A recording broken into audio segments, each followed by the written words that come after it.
Hello बच्चों, let's see this question. This question says the radius of Bohr's first orbit is a naught. The electron in the nth orbit has a radius. तो आपके पास यहाँ पे simple question पूछ रखा है कि आपको बोर एटॉमिक रेडियस के बारे में जनरल इन्फॉर्मेशन nth ऑर्बिट के लिए रेडियस बतानी है और फर्स्ट ऑर्बिट के लिए दे रखी है।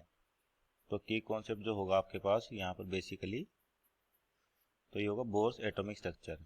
उस पर रिलेटेड क्वेश्चन है आपके बोर्स एटॉमिक स्ट्रक्चर। तो बोर के अकॉर्डिंग क्या होता है, आपके पास इलेक्ट्रॉन होता है किसी एक पर्टिकुलर शेल के अंदर रोटेट करता है अराउंड न्यूक्लियस, और जिसका एंगुलर मोमेंटम आपके पास क्या होता है, integral multiple of NH upon 2π के।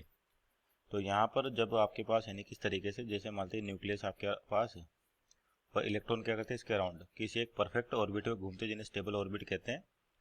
तो उन स्टेबल ऑर्बिट के अंदर जो एनर्जी होती है आपके बाउंडेड होती है। तो यहाँ पर इसकी रेडियस के बारे में जो आती है आपके पास, मान लीजिए जनरल रेडियस r ले लें, तो आपके पास यहाँ पर जो रेडियस का फॉर्मूला होता है रेडियस ऑफ एन किसी भी ऑर्बिट के लिए जो प्रोपोर्शनल टू होती है आपके पास n² बाई जेड, जहाँ पर n क्या होता है आपके पास एनर्जी लेवल, n होती है आपके पास एनर्जी लेवल्स, और z होता है आपका एटॉमिक नंबर।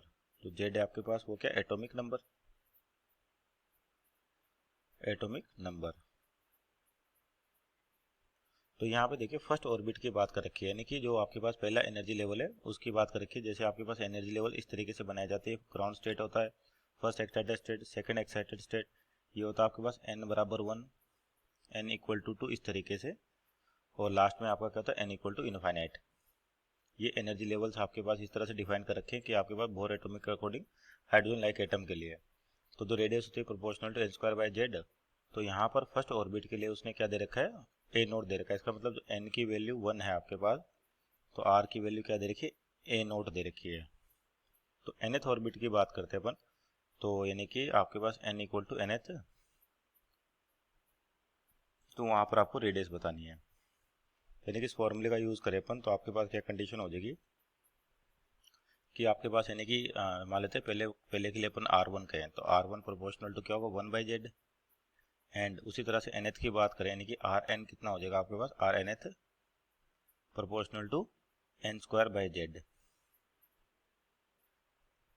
और ये वैल्यू किसके बराबर, ए नोट के बराबर। तो a note equal to R1 proportional to, तो यहाँ से अपन कह सकते हैं दोनों को डिवाइड करें, Rnth निकालें, तो इसका रेशियो ले Rnth divide by A note equal to कितना हो जाएगा आपके पास n², और जो आपका जेड एटॉमिक नंबर है कैंसिल आउट हो जाएगा, तो डायरेक्टली प्रोपोर्शनल आपको क्या बचेगा, केवल n² बचेगा, यानी कि Rnth जो हो जाएगी रेडियस आपके पास Rnth हो जाएगी a nought n², a nought n²। So this is our final answer. Option check है तो option number C is our right answer. Hope you understood well. Best of luck.